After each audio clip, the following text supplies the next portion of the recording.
जीवन 4 दिनों का मेला, जीवन 4 दिनों का मेला रे संतो, 4 दिनों का मेला।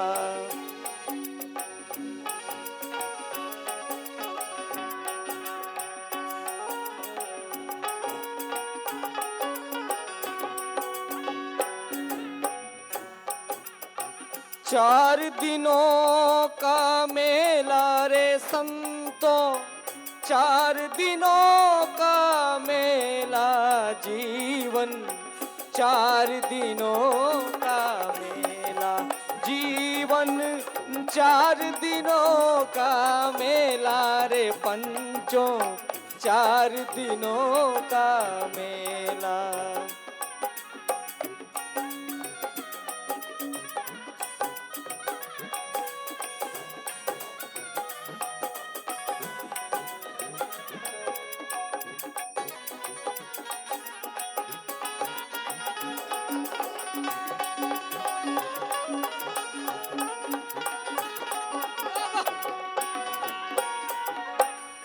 और कहते हैं संत रविदास जी, मंदिर भीतर मूरत बैठी,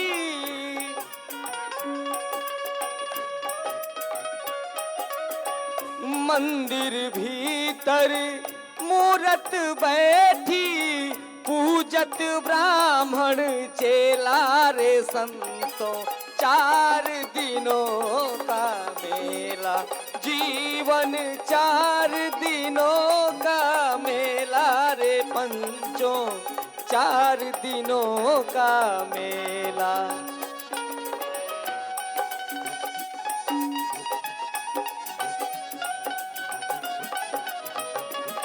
बाबा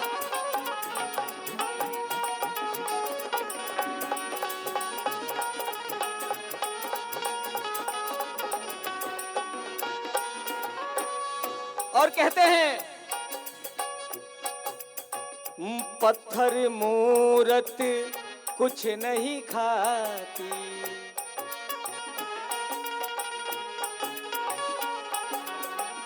पत्थर मूरत कुछ नहीं खाती,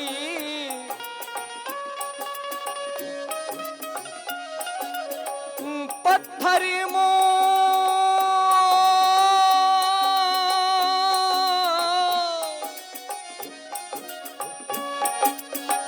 पत्थर मूरत कुछ नहीं खाती, खाते ब्राह्मण चेला रे पंचों, 4 दिनों का मेला, जीवन 4 दिनों का मेला रे पंचों, 4 दिनों का मेला, जीवन 4 दिनों का मेला रे पंचों, 4 दिनों का मेला, जीवन 4 दिनों का मेला रे पंचों, 4 दिनों का मेला, जीवन 4 दिनों का मेला रे पंचों, 4 दिनों का मेला, जीवन 4 दिनों का मेला रे पंचों, 4 दिनों का मेला। मेरी मम्मी की बहू फोन कर रही है बार-बार। चलिए आइए शुरू करते हैं। एक्सक्यूज मी, हेलो, सभी लोगों को नमस्कार। मैं हूं शफीक रंगरेज, अपने गले से हर तरह की आवाजें निकालता हूं। इस समय अगर भारत की आबादी अगर 150 करोड़ है तो करीब 100 करोड़ से ज्यादा लोग मुझे जानते हैं। हाँ सीरियसली, या तो मोदी जी को जानते तो हमें जानते, बस दो ही लोग भारत में, तीसरा कोई है ही नहीं। दिखाऊं कैसे मैडम जी? आपके घर पे एक बच्चों का कार्टून आता टीवी पर, कार्टून देखते बच्चों, उसमें जो आवाज होती मेरी होती है, बच्चे तो बच्चे बड़े भी पसंद करते हैं ये रही आवाज। भैया आज इन कॉकरोचों को नहीं छोड़ूंगा, इन्होंने मेरा माथा खराब कर दिया, होगी मैं भी नहीं छोड़ूंगा, तूने मेरी टीवी तोड़ी है, अब मैं तेरी करूंगा ढाके टेके। कौन सा प्रोग्राम है? यस, मतलब ये भी 100 करोड़ में शामिल है। गुजरात से चलकर आए हमारे कई अधिकारी, पूना से भी चलकर आए डॉक्टर साहब, आईटी सेवा से भी जॉइंट कमिश्नर सभी हमारे कार्यक्रम में उपस्थित हुए।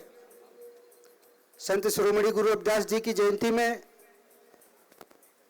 और सभी लोगों ने पूर्ण रूप से सहयोग भी किया।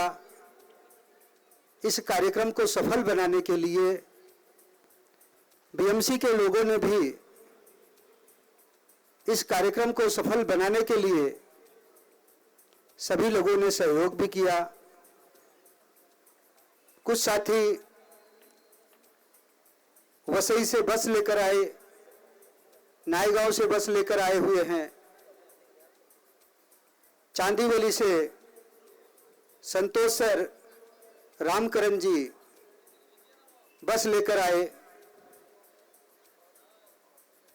तो मैं यहाँ पर उपस्थित जितने भी साथी दूर दराज से आए हैं, मैं सभी को दिल की गहराइयों से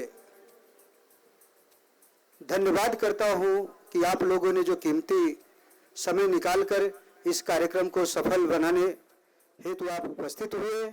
मैं चाहूंगा कि एक बार जोरदार तालियां आप लोगों के लिए हो जाए।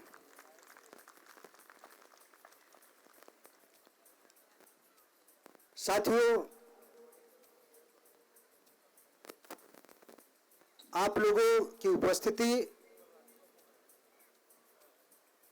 और कुछ साथी कम भी आ पाए हैं तो आ भी रहे हैं, मैं सभी का स्वागत करते हुए मैं आज यहाँ पर मंच पर ऐसे ऐसे वक्ता आए हैं, ऐसे ऐसे महान गुरु आए हैं, माननीय कमिश्नर साहब सुबचन राम जी, ऐसे ऐसे शख्सियत बुलाए हैं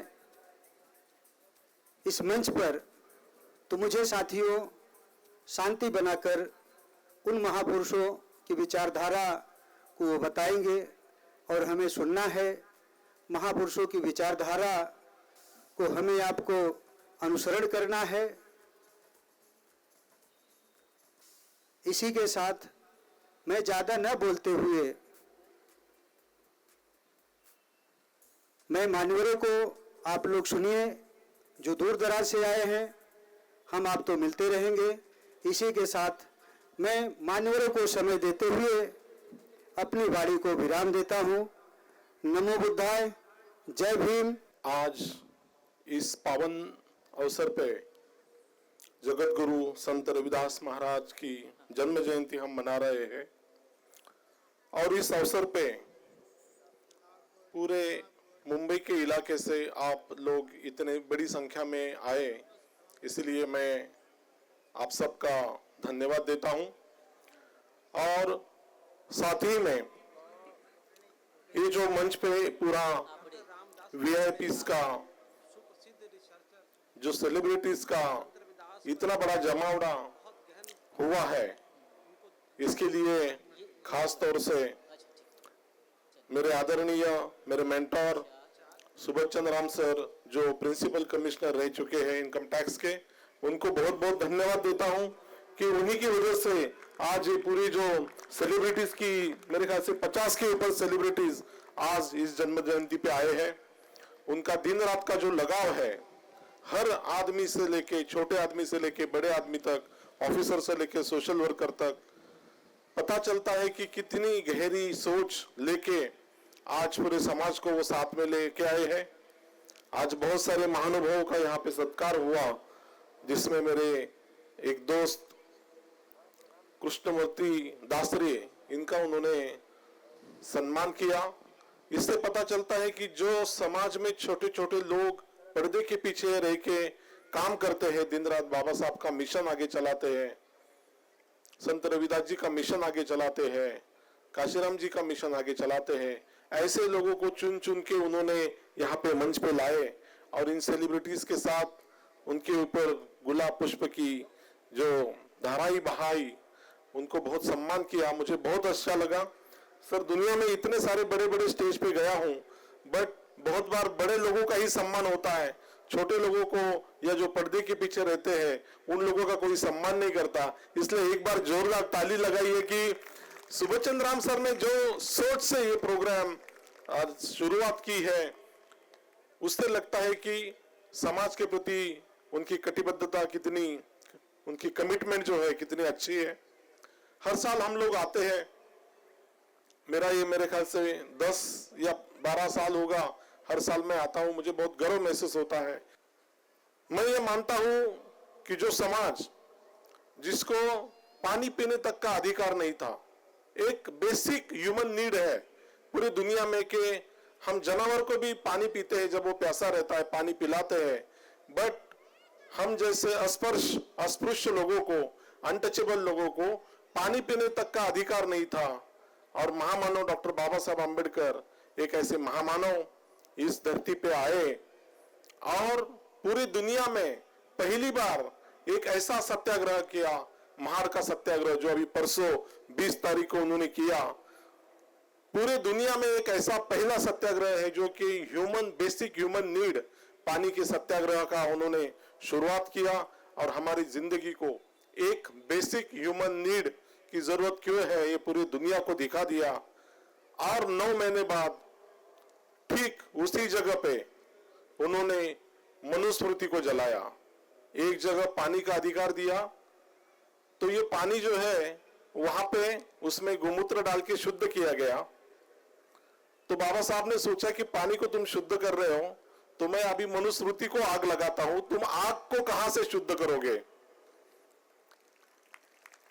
और उनकी सोच देखिए, जो आदमी किताबों से इतना प्यार करता है, जो आदमी दुनिया का पहला आदमी रहने के लिए घर बनाता है, ये महामानव ने किताबों के लिए घर बनाया। उसको वो किताब जलाते समय कितनी दर्द, कितनी पीड़ा हुई होगी, इससे आप पता लगा सकते हैं कि वो किताब में कितना जहर भरा होगा। खास करके हमारी जो महिला है, जिनके लिए मनुस्मृति में जो श्लोक था, शूद्र, नारी, ढोल और गवार, ये है ताड़न के अधिकारी, इनको तो पीटना ही चाहिए। तो बाबा साहब ने, उनके बहुत करीबी दोस्त सहस्त्रबुद्धे थे, जो कि बहुत अच्छे ब्राह्मण थे, उनके हाथ से वो श्लोक पढ़ाया और उन्हीं के हाथ से वो मनुस्मृति को जलाया। देखिए बाबा साहब की सोच। मनुस्मृति किसने जलाई? बाबा साहब ने नहीं जलाई, मनुस्मृति सहस्त्रबुद्धे जी ने जलाई। और क्या जलाया उसमें से? जो जो गलत था वो जला डाला, और जो जो अच्छा था वो हम लोगों को संविधान के माध्यम से हमको दिया। सभी भाई और बहनों को जय भीम, नमो बुद्धाय। आपके बीच में मैं तो यहाँ मुंबई मिशन पर आया हुआ था, 8 दिन हुए, 7-8 दिन और रहना है। सुरचंद राम साहब, इनका मुझ पर बहुत बड़ा हाथ रहा है। ऐसे ही मैंने फोन कर लिया 2-4 दिन पहले, तो मैंने कहा साहब, ये बोले कि हमारा बहुजन मिलन समारोह जयसवार समाज की ओर से हो रहा है, मौर्य जी आप आइए। तो आपके दर्शन हुए। आप 20 वर्ष पहले गुजरात में थे, तब संपर्क में आए थे, जॉइंट कमिश्नर थे, बाद में सूरत में रहे कमिश्नर और प्रिंसिपल कमिश्नर, आप मुंबई में रहे। भारत के आधे भूभाग से ज्यादा मैंने पर्यटन किया। जहां तक संत शिरोमणि श्री गुरु रविदास महाराज जी की बात है, कबीर साहब की बात है, ये भगवान बुद्ध और इन सभी संतों ने सैद्धांतिक रूप से जो डॉक्टर बाबा साहब अम्बेडकर ने संविधान बनाया, वो सैद्धांतिक रूप से हमारे सभी संतों ने, महापुरुषों ने मानवता की, समानता की, स्वतंत्रता की, वैज्ञानिकता की बात रखी और अंधश्रद्धा से हमें अलग किया। बाबा साहब अम्बेडकर, मेरा जहां तक मानना है, उन्होंने भारत के संविधान को तथागत भगवान बुद्ध से लेकर के और महात्मा ज्योतिबा फूले तक, संत तुकाराम, इस सभी को उसमें उनके सिद्धांतों को कानूनी जामा पहना दिया। ये हम भारत के लोगों के लिए और बहुजन लोगों के लिए, सर्वजन लोगों के लिए बहुत बड़ी उपलब्धि है कि संविधान जो समता, समानता, न्याय और सबकी बात करता है, बाबा साहब अम्बेडकर ने सभी संतों के संदेशों को उसमें पहुंचाया। दूसरी बात, हमने आजकल एक अभियान छेड़ा हुआ है, हम चले अम्बेडकर बुद्ध की ओर। अभी 10वां बौद्ध सम्मेलन जयपुर में माता सावित्रीबाई फूले, माता रमाबाई अम्बेडकर ज्वाइंट जयंती मनाई। मुंबई से आशा लता कामले, एक बहुत बड़ी विदुषी महिला हैं, उन्होंने हाँ करी। हमारे वो आईटी सेवा से दलीप जी हीरे साहब हैं, उन्होंने उनको एग्री करवाया और महात्मा ज्योतिबा फूले के छठी पीढ़ी के वंशज हैं प्रशांत फूले, एक को पूना से, एक को मुंबई से जयपुर बुलाया 7 फरवरी को। तो हम राजस्थान में, हरियाणा में आजकल सम्मेलन आयोजित कर रहे हैं। रही बात, यहाँ इतना ज्यादा देखो समय नहीं है। बाबा साहब अम्बेडकर की, महात्मा ज्योतिबा फूले की 12-13 किताबों का मैंने पठन पाठन किया और उनका प्रकाशन भी किया। अभी जो किताब है वो युग पुरुष बाबा साहब अम्बेडकर के नाम से कर्नाटक के थे शंकरानंद शास्त्री, उनकी किताब को संपूर्ण रूप से छापा, हरियाणा के 1000 लोगों का इंट्रोडक्शन उसमें दिया। दूसरी बात, अभी मुक्ति कौन पथे, मुझे भी ये 40 साल में पहली बार किताब मिली, एनिलिजन ऑफ कास्ट और राणा डे गांधी एंड जिन्ना, ये बहुत पहले मैं पढ़ चुका था और छापे। तो उसकी 5000 प्रति हमने जयपुर से छापी है।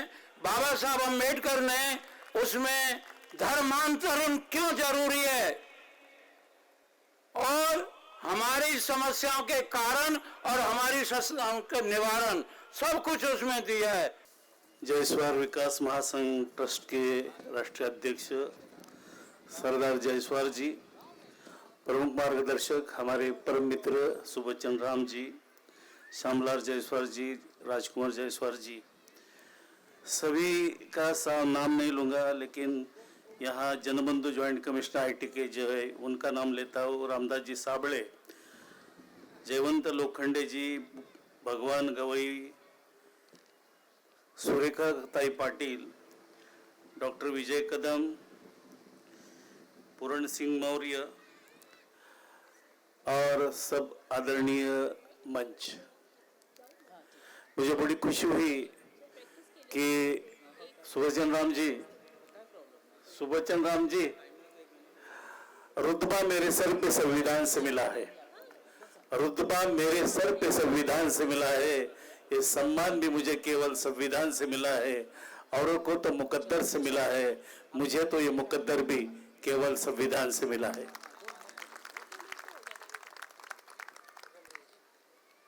अगर हमारे रविदास जी, बाबा साहब अम्बेडकर, महात्मा फुले, छत्रपति शिवाजी महाराज, शाहू महाराज पैदा ना होता वो मसीहा तो खुशियों का ही सिलसिला ना होता। पैदा ना होता है वो मसीहा तो खुशियों का ये सिलसिला ना होता। अरे बेरंग रहती जमी और आसमां का रंग नीला ना होता। हमारा देश तो कब का कंगाल होता यारो, अगर इस देश का संविधान बाबा साहब अम्बेडकर ने निकाला नहीं होता। संत शिरोमणि गुरुदास जी के बारे में मेरे पहले सभी वक्ता ने बहुत अच्छा अपना मनोबल व्यक्त किया है। सभी ने बताया है, तथागत बुद्ध का धम्म बताया है, संत कबीर जी का बताया है, और रविदास जी को जो कोटि कोटि नमन करने के लिए यहाँ लोगों ने, मैं विजय जी आपका धन्यवाद करता हूँ, विजय कदम जी, कि यहाँ कितने लोग आए हैं ये हमारे लिए मायने नहीं रखता। जितने भी आए हैं वो हमारे हैं, क्योंकि जो आए हो दिल से आए हैं और उनका आना हमारे लिए बहुत बड़ी बात है। क्योंकि जिंदगी की सुबह कुछ तजुर्बे लेके आती है, जिंदगी की सुबह कुछ तजुर्बे लेके आती है, जिंदगी की शाम कुछ तजुर्बे देके जाती है। मंजिलें चाहे कितनी भी ऊंची हो, रास्ते हमेशा पैरों के नीचे होते हैं। इसलिए जो निखर कर बिखर जाता है वो कर्तव्य है, और जो निखर कर बिखर जाता है वो सुबच्चन राम है। संत शिरोमणि कहते, वो बहुत ही बुद्धिमान थे। इसलिए मैं कहता हूं, अगर आपको ये बदलना है तो इतना ही कहूंगा कि आहों से पत्थर निकलेगा, इस धोखे में मत रहना। आहों से पत्थर निकलेगा, इस धोखे में मत रहना। तुम्हें कहीं इंसाफ मिलेगा, इस धोखे में मत रहना। इस भारत के जर्रे जर्रे पे तुम्हारा भी एक हिस्सा है, बुला बुला कर तुम्हें कोई देगा, इस धोखे में मत रहना। इस भारत के पुरखों चप्पे चप्पे पर मेरे पुरखों का खून सवारा है। इसलिए भाई तुम सबका चेहरा आज बिखरा है। भाग्य और भगवान एक छलावा है, ईश्वर ही कल्याण करेगा, इस धोखे में मत रहना। हाथों की रेखा देखकर कोई कहता है कि तुम्हें धन मिलने वाला है, तेरे नसीब में धन है, वो धन मिलेगा, इस धोखे में मत रहना। तुम्हारा कोई बेड़ा पार करेगा, इस धोखे में मत रहना। और फिर कोई रविदास जी आएंगे, और कोई बाबा साहब आएंगे, और कोई महात्मा फुले जाएंगे, इस धोखे में मत रहना। इसलिए हम सब ने संघर्ष करना चाहिए और हम सब ने एक होना चाहिए। अभिवादन। ये आदमी बहुत चिकट आदमी है, मराठी में म्हणतो चिकट आदमी। इतका मनुष्य हे भारी आहे बाबा की मी असा मनुष्य अजून पाहिला नाही। माझे मित्र दादा कोंडके, नेहरू फुले, रामनगरकर असल्यामुळं मी जे भाषा वापरते ती त्यातला शब्द वापरलाय। लय भारी माणूस, लय भारी। असो, दुसरी गोष्ट, मला त्यांनी प्रेमाने बोलवलं। आता मराठीत बोलणार आहे मी, प्लीज। मूळ मराठीत बोलणार, मराठीत आले कारण मराठीसाठी आम्ही महाराष्ट्र जिंदाबाद आहे। कारण संयुक्त महाराष्ट्र चळवळीत मी होतो, गोवा मुक्ती संग्रामात मी होतो, इथं संगीत लागली पायात माझ्या गोळ्या आहेत। असो, माझ्या 5 PhD झाल्यात, त्यात पहिली PhD मी जी केली ती संत रविदासावर केली आहे, आणि संत रविदासावर भारतातली पहिली PhD माझी आहे, असं सांगायला मला अतिशय अभिमान आहे। या PhDचं आतापर्यंत केंद्र सरकारने सांगितल्याप्रमाणे 7 भाषेमध्ये भाषांतर मी केलेलं आहे। मराठी, हिंदी, इंग्रजी, गुजराती, कन्नड, जर्मनी आणि जपान। याचं प्रकाशन हे आम्ही जून महिन्यामध्ये करणार आहोत। त्यावेळेला या सु बच्चन साहेबाला मी उचलून नेणार आहे, तिकडं येतील ते। असो, तर आपल्याला सर्वांना विनंती आहे की रविदासांचे विचार जे आहेत आज ते अतिशय महत्त्वाचे आहेत, खूप महत्त्वाचे आहेत। इतके थोर विचार त्या काळामध्ये माणसाने सांगितलेत। 151 वर्षाचं आयुष्य मिळालेला संत आहे तो, 151, 151। कोणता संत एवढा जगलाय सांगा बरं मला। पंढरपूर जे आहे आज ते पुंडलिकाने तिथं आणलं, ते कोणाच्या सांगण्यावरून? संत रविदासांच्या सांगण्यावरून आणले। लक्षात ठेवा, हे कोणाला माहित आहे? कोणालाही माहित नाही। रविदासांनी उपदेश केला पुंडलिकाला, आणि पुंडलिक कृतार्थ झाला, पंढरपूर तिथं आलं। अशा अनेक बऱ्याच गोष्टी मी त्या माझ्या थेसिसमध्ये मी सांगितलेल्या आहेत। तर 7 भाषेचं भाषांतर मी करणार आहे, म्हणजे झालेलं आहे सगळं, त्याचं प्रकाशन समारंभ आहे। माझी प्रकृती जरा बरी नसल्यामुळं मला पायामध्ये थोडंसं उभं राहण्याचा त्रास असल्यामुळं मी जास्त वेळ देऊ शकत नाही. परंतु आपण मला प्रेमाने इथं बोलवलं, माझा सन्मान केला आणि सगळा एवढा जनसमुदाय पाहिल्यानंतर खूप बरं वाटलं. ऑर्केस्ट्रा जो आहे आपला ऑर्केस्ट्रा, त्या ऑर्केस्ट्रा ये बी लय आहे, छान छान अतिशय चांगलं, खूप चांगले गायक होता. मागाचं गायक मला भेटला, मी त्याला गायक आहेत, तर त्या गायकाने सुद्धा छान गाणी घातलेली आहेत. नंतर जे स्वागत गीत म्हटलं, या ठिकाणी एक मॅडम बसल्यात पहा, त्या लाजतात, त्या आता लाजू नका, चांगलं होतं. त्यांनी चांगलं स्वागत गीत म्हटलं आहे.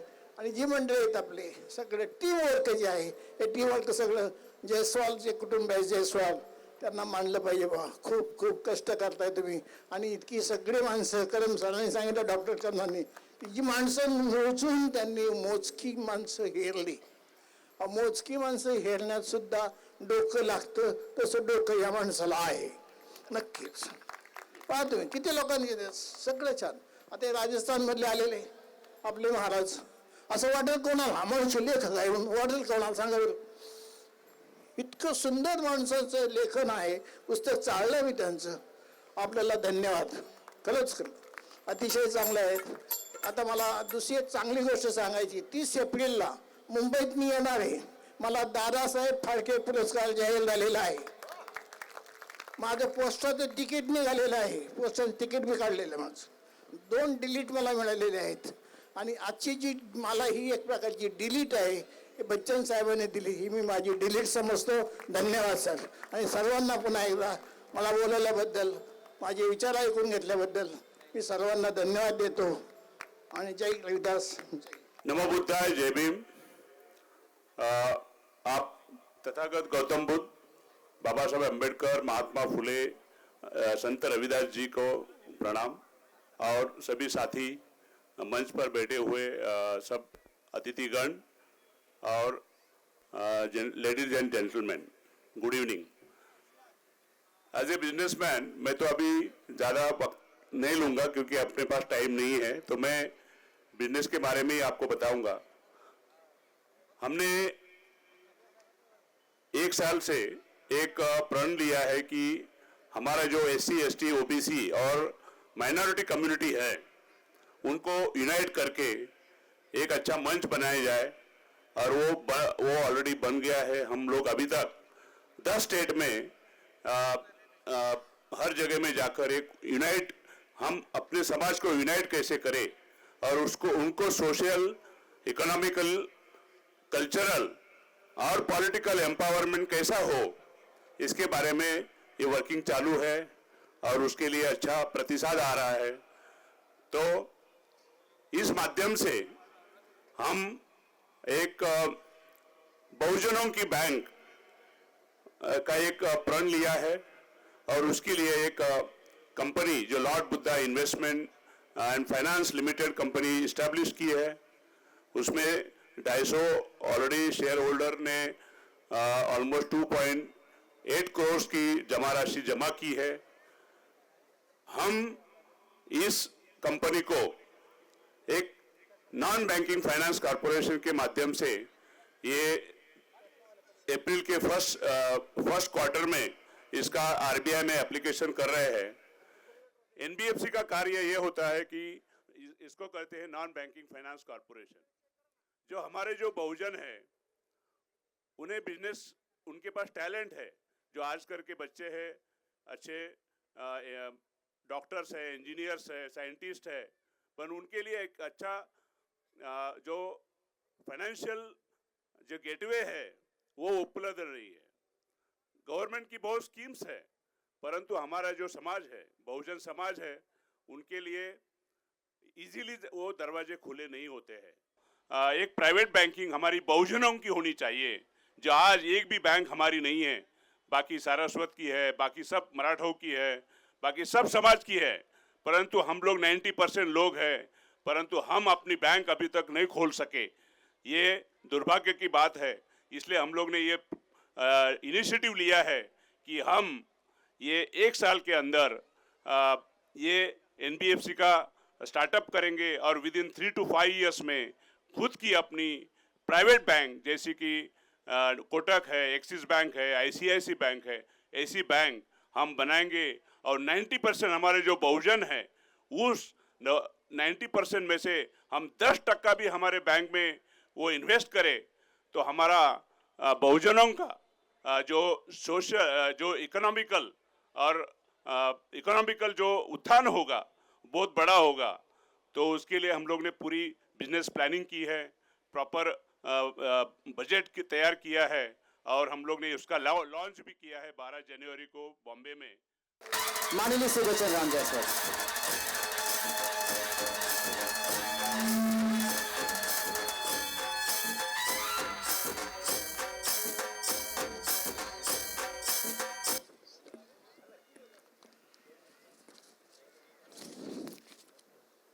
बहुत ही आश्चर्यजनक सुखद अनुभव हो रहा है।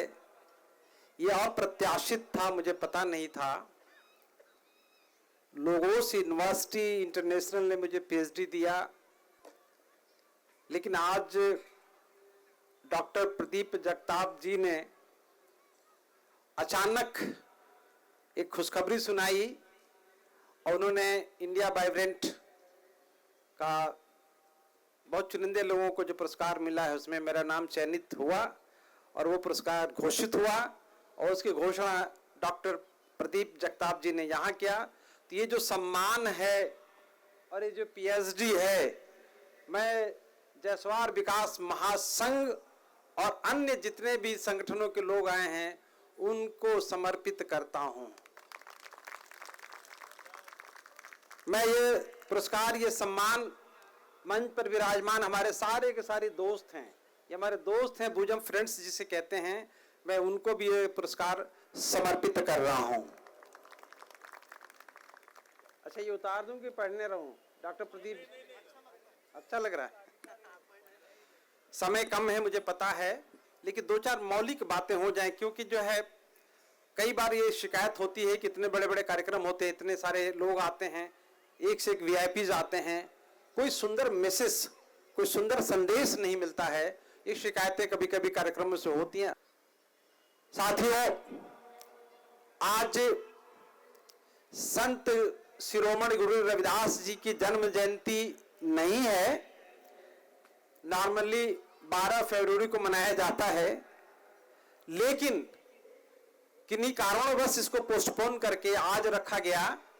और आज आपकी जानकारी के लिए बता दूं कि शहीद दिवस भी है।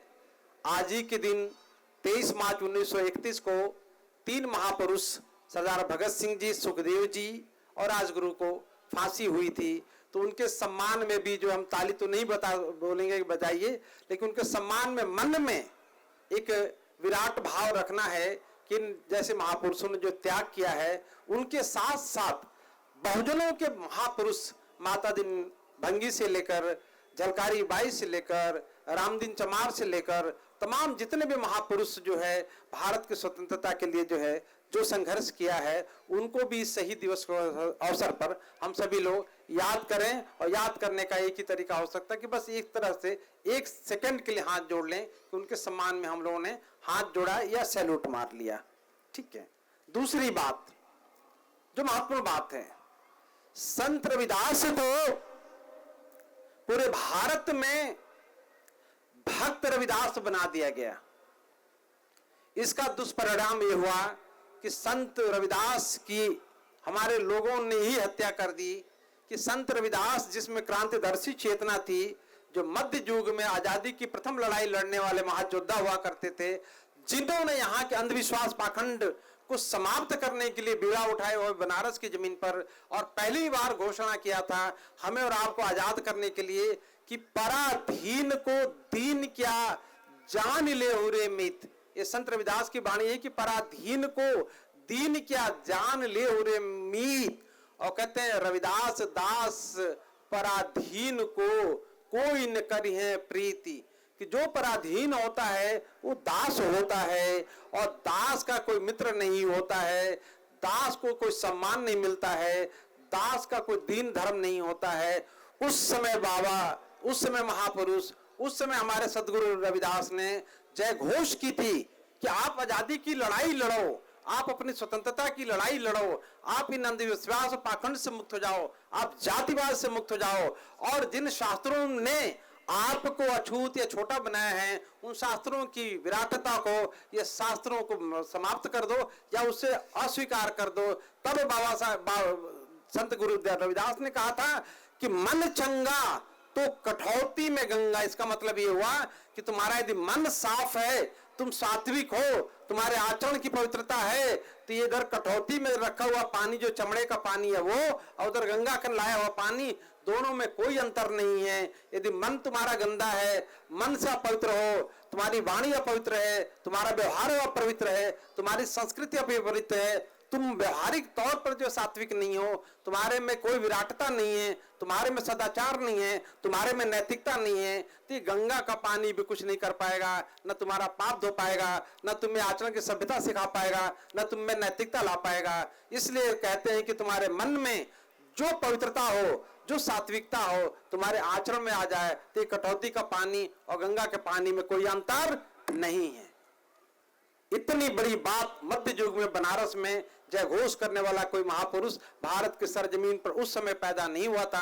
उनके बाद संत कबीर ने समाजवाद की घोषणा की थी, लेकिन उनसे पहले संत रविदास ने समाजवाद की घोषणा की और कहा कि चाहो ऐसा राज में जहां सभी को मिले अन्न, सगरे मानुष जुड़ रहे रविदास प्रसन्न। ये समाजवादी चेतना दूसरे वाहक संत कबीर ने कहा कि साईं इतना दीजिए जामे कुटुंब समाए, मैं भी भूखा न रहूं और शादी न भूखा जाए। ये विचारधारा है कि साईं व्यवस्था का मालिक इतना दो कि समता मूलक समाज की स्थापना हो जाए। और समता मूलक समाज की स्थापना जो संत रविदास ने शुरू की थी, संत कबीर ने उसको विराटता दी थी। उसके बाद भारत जो है अंधकार के युग में चला जाता है और बरसों तक जो है, सदियों तक जो है अंधकार के युग से भारत निकल नहीं पाया था। तब इस सरजमीन पर पुनः एक महापुरुष जन्म लेता है, जिस महापुरुष का नाम डॉक्टर बी आर अम्बेडकर है। और उन्होंने जो हमारी और आपकी लड़ाई लड़ी, इन महापुरुषों को विराटता दी, इन महापुरुषों को पहचान दिया, जिन महापुरुषों को हम लोग जानते नहीं थे। साहू जी महाराज को उत्तर प्रदेश, बिहार, असम में कभी कोई जानता नहीं था। ज्योतिबा फूले को भारत के अन्य देशों में, अन्य प्रांतों में कोई जानता नहीं था। बाबा साहब डॉक्टर बी आर अम्बेडकर ने इन सभी महापुरुषों को, जितने भी नाम ले लीजिए, उनको जो है भारत के सरजमीन पर जो है वैचारिक विराटता के माध्यम से स्थापित कर दिया। इसलिए बाबा साहब प्रकाश पुंज हैं। और बाबा साहब जो है सिर्फ बहुजन महापुरुषों को नहीं, बल्कि जिन्होंने दुनिया में अच्छा काम किया उनके विषय में भी, उनके उदाहरणों को भी, उनके लेखों को भी, उनके कोटेशंस को कोट करके अपनी वाणी को जो ताकत दी थी, बाबा साहब की विराटता इसमें थी। आज हमें और आपको जो है इस बात को समझना है कि इन सभी महापुरुषों ने भारत में समता मूलक समाज की स्थापना की लड़ाई लड़ी है। और उसके विपरीत इस देश में विषमता मूलक व्यवस्था लागू करने वाले लोग भी सक्रिय हैं। अब आप सोच सकते हैं कि आप समता मूलक व्यवस्था के लोगों के साथ रहना चाहते हैं कि व्यवस्था में जो गड़बड़ी पैदा करके विषमता मूलक समाज और राष्ट्र बनाने के लिए जो संकल्पित हैं उनके साथ हैं। हम और आपको फैसला करना है। हम ये भी फैसला करना है कि हम संत रविदास ने राम राज्य की कल्पना से पहले, क्योंकि राम राज्य में वर्ण व्यवस्था होगी, राम राज्य में जाति व्यवस्था होगी, राम राज्य में सामंतवाद होगा, लेकिन संत रविदास के बेगमपुरा का जो कॉन्सेप्ट है, उस कॉन्सेप्ट में जो है समानता, बंधुत्वता, मैत्री भाव ही रहेगा। इसीलिए उन्होंने कहा था कि हम ऐसा देश चाहते हैं जो बेगमपुरा नाम से हो, माने जिसमें कोई गम ही न हो, कोई दुख दर्द न हो, और सारे के सारे लोग जो है समतामय जीवन, मैत्रीमय जीवन यापित करें। ये संत रविदास की वाणी मध्य युग में थी। बाबा साहेब ने भारत के संविधान में न केवल समानता न्याय की स्थापना की, बल्कि बंधुत्वता की स्थापना की। यदि बंधुत्वता मैत्री भाव से कोई विरत समाज या कोई पार्टी या कोई संगठन या कोई संस्कृति का पुरोधा यदि विषमता मूलक मार्ग पर ले जा रहा हो, या समाज में कलह पैदा कर रहा हो, या समाज को जो दुष्प्रेरित कर रहा हो, या समाज में वो जो है द्वेष पैदा करके जो है विघटन पैदा कर रहा हो, समझ ली कि न भारत का माटी का लाल है, न भारत के संविधान का वो संरक्षक है। बल्कि जो है इस मिट्टी के प्रति ना वफादारी करने वाला वर्ग है और संविधान के प्रति भी ना वफादारी करने वाला वर्ग है। ऐसे लोग जो है आज सक्रिय हो गए हैं। इसलिए हमारे और आपकी जवाबदारी जिम्मेदारी बढ़ जाती है कि हम जो है अब जो है अपनी उपस्थिति दर्ज करवाएं, अपनी वैचारिक जो विराटता की लड़ाई जो लड़ें और हम अपने आजादी की संकल्पना को इस देश में फिलहाल स्थापित करें। आजादी का मतलब जो है भौगोलिक आजादी नहीं है साथियों। मैं बार बार सोचता रहता हूं कि आज जो है लोग जो है राष्ट्र की बाहरी अस्मिता, भारत राष्ट्र की बाहरी अस्मिता की लड़ाई लड़ने वाले लोग आंतरिक अस्मिता को खोखला कर रहे हैं। ये जानना पड़ेगा कि बाहरी कि भारत ऐसा है, महान है, सब कुछ है। भारत की बाहरी अस्मिता की लड़ाई लड़ने वाले लोग आंतरिक अस्मिता की को खोखला करते जा रहे हैं। अब ऐसे मौके पर हमें और आपको जो पुनः जो है बाबा साहब को याद करना पड़ेगा कि उस समय राउंड टेबल कॉन्फ्रेंस में कहा था कि हम ऐसा देश चाहते हैं जो समता मूलक समाज की स्थापना कर सके। हम ऐसा राष्ट्र चाहते हैं जहां रूल ऑफ लॉ ही नहीं बल्कि रूल ऑफ जस्टिस हो, जहां सिर्फ न्याय की धारणा, न्याय मूलक समाज, न्याय पर आधारित अर्थव्यवस्था, न्याय पर आधारित जो राजनीतिक व्यवस्था स्थापित हो सके। ऐसा हम राज्य, ऐसा देश चाहते हैं। इसलिए अंग्रेजों को चैलेंज किया था कि तुम्हारे देश में जो डेमोक्रेसी रखे हो, हमारे देश में ब्यूरोक्रेसी, ये नहीं चलेगा।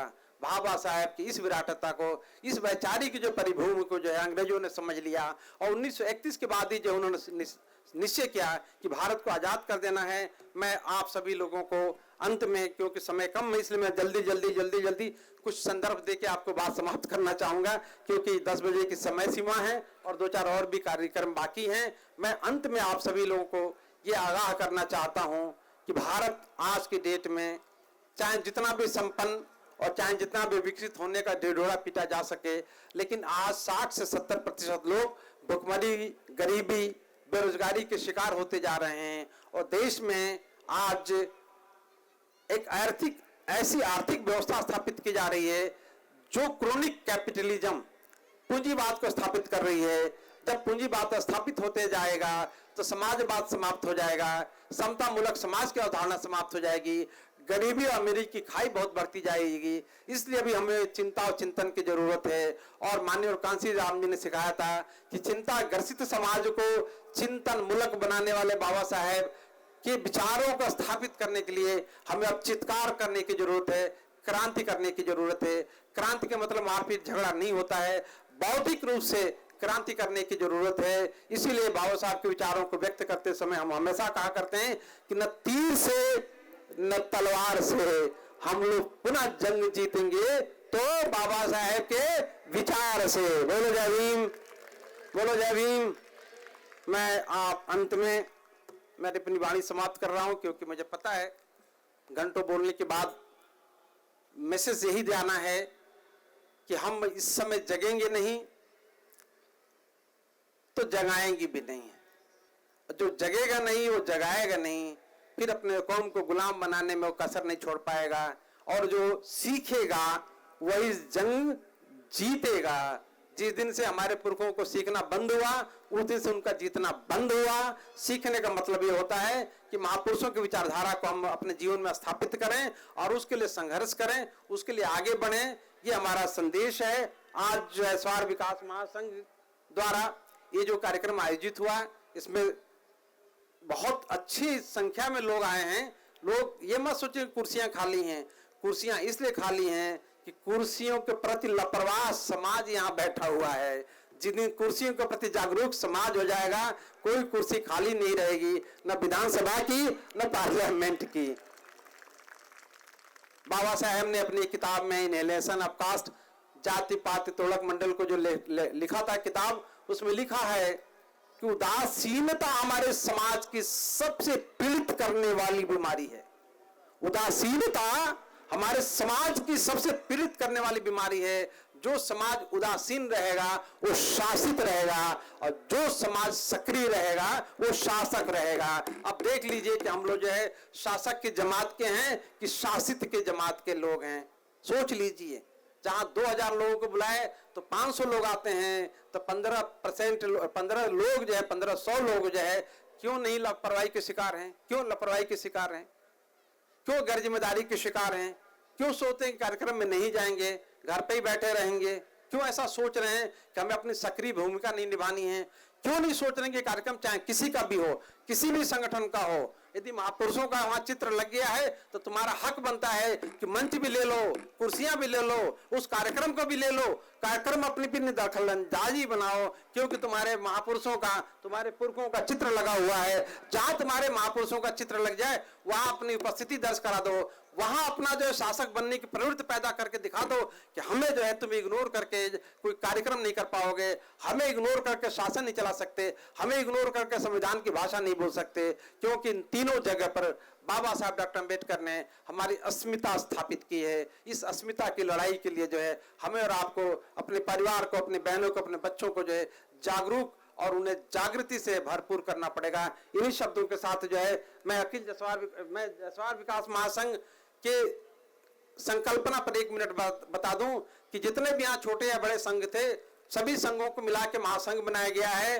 कुछ लोग 2, 4, 5, 10 लोग जो है इन संगठनों से जुड़ना नहीं चाहते हैं, महासंघ से नहीं जुड़ना चाहते हैं, तो कोई बात नहीं। बस एक ध्यान रखना कि कुछ लोग समाज निर्माण ना करके जो है आलोचना के शिकार हैं, दुर्भावना के शिकार हैं, द्वेष के शिकार हैं, निगेटिविटी के शिकार हैं। वो न अपने परिवार का भला कर पाएंगे, न अपने समाज का भला कर पाएंगे।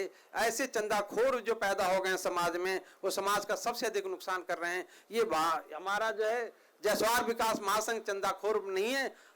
छोटा छोटा किसी 2, 4, 10, 20 लोगों ने कुछ चंदा दिया होगा, बाकी कार्यकारिणी के जितने भी सदस्य हैं सब अपने घरों से पैसा लगाए हैं या कुछ अधिकारी कर्मचारी से कुछ पैसा लेके ये कार्यक्रम किया जा रहा है। हमारे लोग जो है घर घर जाके चंदा नहीं मांगते हैं। हमारे लोग जो है जयसवाल विकास महासंघ के लोग जो है अपने स्वाभिमान को नहीं बेचते हैं। कोई आए तो अच्छी बात है, ना आए तो अच्छी बात है। उसके मिशन का काम करेंगे, उसके उत्थान की बात करेंगे, उसके भविष्य की बात करेंगे, उनके बच्चों की शादी ब्याह की बात करेंगे, उनके बच्चों को जो है शिक्षित करने के लिए जो प्रेरणा देने का काम करता रहेगा। और एक से एक कार्यक्रम, हर महीने कार्यक्रम है। कुछ लोग पूछते हैं कि कार्यक्रम से फायदा क्या होता है। कार्यक्रम से सबसे बड़ा फायदा होता है कि समाज के जिस चांद सूरज हैं, ये जो सितारे हैं जो यहाँ आए हुए हैं, इनसे मिलना दुर्लभ है, यहाँ आसानी से मिल जाते हैं। भगवान गवई से आप मिलने जाइए तो 1-1 महीने का टाइम लग जाए, क्योंकि इतना बिजी रहते हैं पूरे देश में विदेशों में। और लॉर्ड बुद्धा बैंक को लेकर, स्थापित करने को लेकर वो पूरे देश में इतना घूम रहे हैं कि मिलते नहीं। आज हमारे बीच में बैठे हुए हैं डॉक्टर विजय कदम जो डेंटिस्ट है, वो हमको नहीं मिलेंगे। एक से एक जो पुणे से चल के डॉक्टर रामदास हमारे साहब आए हुए हैं। वो संत रविदास पर जो किताबें लिखी है वो 7 भाषाओं में उसका ट्रांसलेशन हुआ है, उसका विमोचन पुणे में होने वाला है। उन्होंने जितना गहन अध्ययन किया है, उनका हेल्थ स्वास्थ्य ठीक नहीं है, फिर भी हमारा निवेदन को मान दे के पुणे से चल के यहाँ टाइम से 5 बजे वो आ गए थे, रात को भी 10 बजने लगा है। इस तरह के चांद सितारे हमारे बीच में जो है deputy commissioner, assistant commissioner, commissioner हमारी बहनें आई हुई हैं। ये मजाक बात नहीं है। ये कार्यक्रम को आयोजित करना आसान नहीं होता है। 15 दिन 1 महीना से लगातार कार्यकारिणी के लोग जो है सबको निवेदन करे हैं, सबके पास गए हैं, सबको फोन किया है।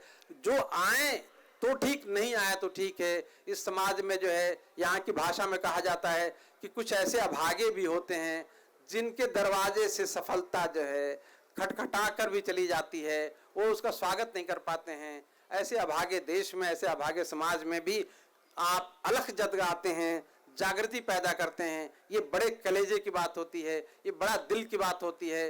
बड़ा जो है त्याग करने के बाद जो कार्यक्रम होता है, लाखों रुपए खर्च करने के बाद होता है। कार्यक्रम में 1000 लोग आए या 1 लाख लोग आए या 10,000 लोग आए, ये मायने नहीं रखता है। मायने ये रखता है कि जितने भी लोग आए हैं आपस में कैसे जोड़ते हैं, कैसे मैत्री भाव रखते हैं। ये जाति का कार्यक्रम नहीं है, ये जाति के लिए कार्यक्रम है। मंच पर जो है 50 जातियों के लोग बैठे हुए हैं। जितने लोग हैं हर जाति के लोग हैं। ये जातियों को जोड़ने का मतलब होता है समाज निर्माण का कार्य। और समाज का निर्माण और समाज निर्माण का कार्य जो है बुद्धिजीवियों से शुरू होता है और समाज तक पहुंचता है। इस तरह जो समाज और बुद्धिजीवी एक हो गए इस मंच पर, यही हमारी सफलता है। इसी सफलता के साथ जो है, इस विचार के साथ हम लोग विदा लेंगे। 1 घंटे के बाद अभी खाना भी है और अभी बहुत सारे कार्यक्रम भी हैं 2-3, उसको भी देखना है। एक हमारी बहुत अच्छी सिंगर, वो भी अपना प्रस्तुति देना चाहेंगी। मैं कृतज्ञ हूँ डॉक्टर प्रदीप जगताप के प्रति, जो फेबो लंदन में, यूके में federation of Ambedkarised and Buddhist movements का जो संगठन है, ऑर्गेनाइजेशन है, उसके इंटरनेशनल कोऑर्डिनेटर हैं। 4 यूनिवर्सिटीज के जो है वो खुद जो है रिप्रेजेंटेटिव हैं, और यहाँ एक बहुत अच्छी किताब मैगजीन निकलती है उसके संपादक हैं। उन्होंने अपने प्रयास से मेरे विषय में बहुत सारा जो है हैंडआउट्स तैयार किया, राइटअप्स तैयार की, और पूरा जानकारी दी कि सुवचन हम जो है समाज में जो है प्रबोधन का काम कहाँ कहाँ कर रहे हैं, पिछले 40 साल से लगातार कर रहे हैं। उसका पूरा डिटेलिंग करके जो इन्होंने यूनिवर्सिटीज को दी, बहुत सारे यूनिवर्सिटीज को दिया, बहुत सारे संस्थाओं को दिया, बिना मुझे बताए। उसका परिणाम अभी आने लगा कि कई संस्थाओं से, कई जगहों से जो पुरस्कार के लिए आमंत्रण मिलता जा रहा है। मैं उनको स्वीकार नहीं करता हूँ, मैं जाता भी नहीं हूँ, क्योंकि ऐसा करना होता तो 20 साल पहले फेसबुक में, 10 साल पहले फेसबुक में मैं बहुत कुछ देता है। मेरा कभी उद्देश्य नहीं रहा अपने को चमकाने के लिए। ये आपका प्यार है, मोहब्बत है आप लोगों का है। कितना नाम लेते हैं कलाकार, मेरा नाम ले रहे थे, मैंने मना किया था, पूछ लीजिए, मैंने कहा मेरा नाम मत लेना। जब जितना मैं मना करता हूँ कि नाम नहीं लेना, उतने नाम लेने लगे हैं। मैं बार बार कह रहा हूँ कि मेरा नाम नहीं, मैं चाहता हमेशा रहा हूँ कि अपने साथियों को आगे बढ़ाऊं। मैंने एक कैलाश भाई को आगे बढ़ाया, मैं जैसा सरदार जी को आगे बढ़ा, सबको उनको महत्व देता चाहता रहा हूं कि वो नेता बने, वो आगे जाएं। हम लोग को जो सम्मान चाहिए, तो सरकारी सर्विस में रहते हुए 35 साल तक जो है लाल बत्ती, 30 साल तक, अभी 2 साल 4 साल से गवर्नमेंट ने बंद किया, तो 30-32 साल तक लाल बत्ती के बड़े बड़े बंगलों में रहे। तो हम लोग को सम्मान की कोई जरूरत नहीं। हमें अपने समाज को सम्मानित करना है, हमें अपने संविधान को सम्मानित करना है, और हमें बाबा साहेब के विचारों का महोत्सव पैदा करना पूरे देश में, ताकि एक तरफ जो है अम्बेडकरवादी और दूसरी तरफ जो है अम्बेडकर विरोधी, एक तरफ संविधानवादी, दूसरे तरफ जो है संविधान विरोधी, एक तरफ समतामूलक समाज का स्थापक और दूसरे तरफ जो विषमतामूलक समाज के जो है स्थापक, इन दोनों के बीच के जो है आज द्वंद्व चल रहा है। इस द्वंद्व को पहचानना है, और नए राष्ट्र, नए भारत के निर्माण के लिए जो है हम और आप यहाँ से संकल्पित होकर जाएंगे। इन्हीं शब्दों के साथ मैं आप लोगों के प्रति आभारी हूँ कि बड़ी जो है तल्लीनता, बड़ी निष्ठा से आपने मुझे सुना, और जो पुरस्कार आप लोगों ने दिया, सारे लोगों ने समर्थन दिया, सारे लोग ज्यादा वाइब्रेंट थे मुझसे ज्यादा। तो मैं आप सभी लोगों के प्रति जो आभारी हूँ। आप लोगों का प्यार है, मैं अपने के लिए नहीं, मैं चाहता था कि समाज में जितने भी अनसंग हीरो हैं, जिनको कम पहचान मिली है, लेकिन उनका त्याग बहुत है, उनका मेहनत बहुत है, उनको चुन चुन के लाएं, उनको जो है अपने से ज्यादा उनको सम्मानित करें। इसीलिए हमने पूरण सिंह मौर्य को चयन किया, इसीलिए हमने जो है कृष्णमूर्ति को चयन किया, इसीलिए हमने राजू कामले सूरत को चयन किया, इसीलिए हमने जो है जयवंत लोखंडे को चिया।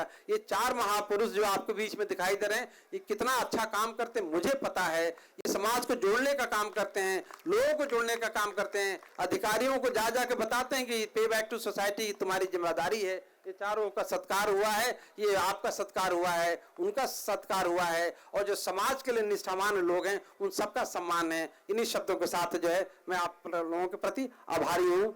जय भीम, जय भारत।